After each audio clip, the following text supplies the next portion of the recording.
इस प्रदेश की आपसी भाईचारे को तोड़ने में जितनी बीजेपी जिम्मेवार है, भूपेंद्र सिंह हुड्डा भी उतना ही जिम्मेवार होगा। भूपेंद्र सिंह हुड्डा जो लगातार सरकार बनाने की बात करता था, अब उसका असली चेहरा जो है लोगों के सामने बेनकाब हो। भाजपा ने ही इसको डंडा दिया होगा कि राजकुमार सैनी को अपने साथ। अब तो प्रदेश का बच्चा बच्चा इस बात को समझ गया कि कांग्रेस और भाजपा मिली हुई है।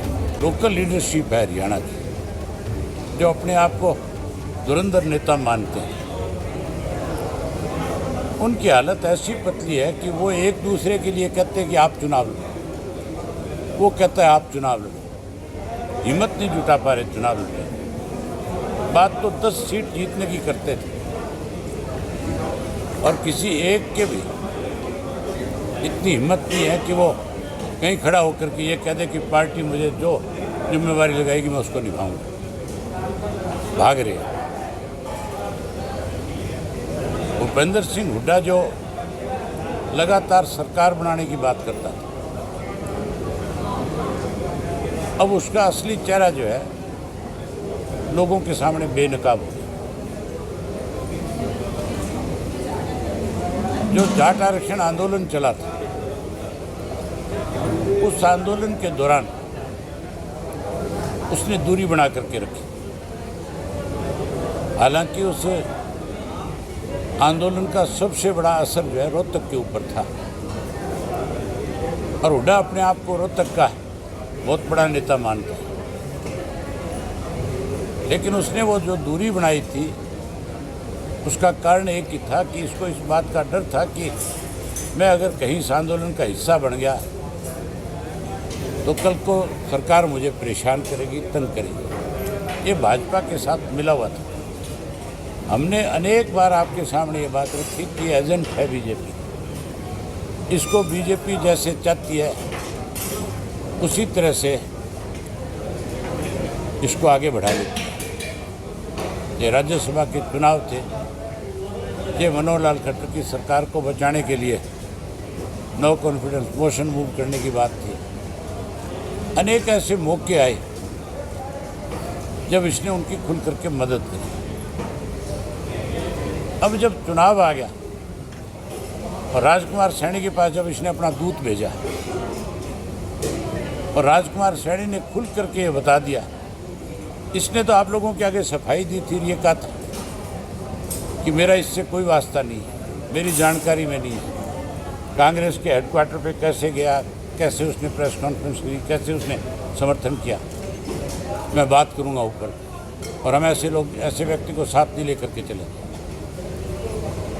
लेकिन राजकुमार को जब आप जैसे साथी ने जाकर के पूछा कि भूपेंद्र सिंह हुड्डा आपके बारे में ये कहता है, तो उसने बहुत खुल करके बताया कि पहले मेरे पास जयप्रकाश को भेजा, 10 दिन पहले वो मुझे मिल करके गया, उसने फिर भूपेंद्र सिंह हुड्डा से मेरी मुलाकात कराई, मैं उसके घर मिल करके आया और वहाँ हमारी खुल करके बात हुई। हुड्डा ने मुझे कहा कि आप हमारा समर्थन करो, हम और आप मिल करके बीजेपी को सत्ता से बाहर करेंगे। अब अगर हुड्डा इस बात को नकारता है तो झूठ बोलता है।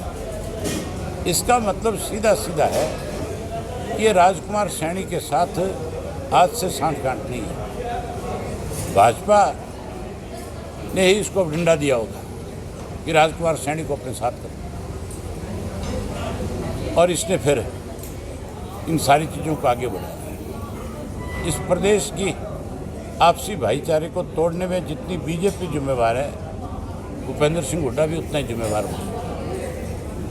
अब तो प्रदेश का बच्चा बच्चा इस बात को समझ गया कि कांग्रेस और भाजपा मिली हुई है।